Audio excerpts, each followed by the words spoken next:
মুহূর্ত, একটি সিদ্ধান্ত, আর তাতেই রক্ষা পেল বহু মানুষের জীবন। কাশ্মীরের পেহেলগামে বৈশরল উপত্যকার ভয়াবহ সন্ত্রাসী হামলার মাঝেও নিজেদের জীবন বাজি রেখে বহু পর্যটকদের বাঁচালেন দুই কাশ্মীরি বোন, রুবিনা ও মুমতাজ। তাদের সাহস, মানবিকতার এই অনন্য উদাহরণ সর্বত্র প্রশংসিত হচ্ছে। বৈশরল উপত্যকা কাশ্মীরের এক স্বপ্নের ঠিকানা। শীতল হাওয়া, অনিন্দ্য সুন্দর দৃশ্য, পর্যটকদের মাতিয়ে রাখা এক অজানা মায়াবী দুনিয়া। সেখানে পর্যটকদের গাইড হিসেবে কাজ করেন এই দুই বোন, রুবিনা ও মুমতাজ।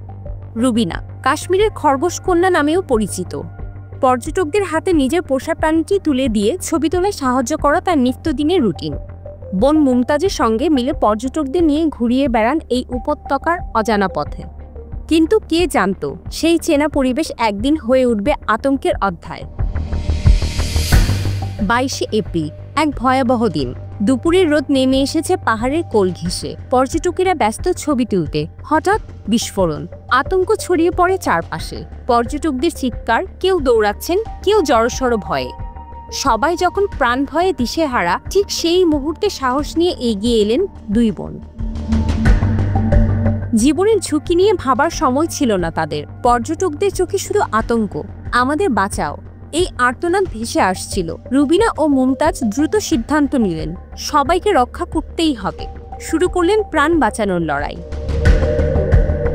এক আহত শিশুকে কোলে তুলে নিলেন মুমতাজ।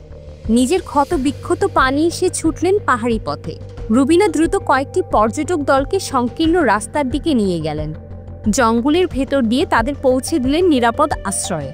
প্রথমে একদল পর্যটককে নিজের বাড়িতে আশ্রয় দিলেন। এরপর কয়েকবার ফিরে গিয়ে আরও পর্যটককে উদ্ধার করলেন। শিশু, বৃদ্ধ সবাইকে আগলে রাখেন তারা। শুধু পথ দেখানো নয়, তারা পর্যটকদের সাহস দিলেন, তাদের মানসিকভাবে স্থির রাখার চেষ্টা করলেন। সংবাদ মাধ্যমের সঙ্গে এক সাক্ষাৎকারে রুবিনা বলেন, সেই মুহূর্তে আমাদের একমাত্র লক্ষ্য ছিল পর্যটকদের প্রাণ রক্ষা করা। আমরা আমাদের নিরাপত্তার কথা ভাবিনি। সবাই কাঁপছিল, শুধু বলছিল, আমাদের বাঁচাও। আমরা সেই ডাকের প্রতিধ্বনি হতে পেরেছি। এটাই আমাদের প্রাপ্তি।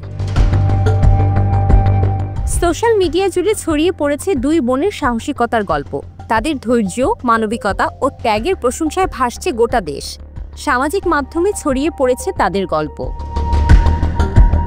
কাশ্মীরের ইতিহাসে এই দুই বোনের নাম লেখা থাকবে স্বর্ণাক্ষরে। তারা প্রমাণ করলেন, কাশ্মীরের মাটি শুধু গোলাপ আর খরগোশেরই নয়, জন্ম দেয় মানবিকতা ও লড়াকু মনুষ্যত্বেরও। যখন বৈশরণের পাহাড়ে আবারও বেজে উঠবে পর্যটকদের হাসি, তখন এই গল্পই হবে কাশ্মীরের আসল পরিচয়।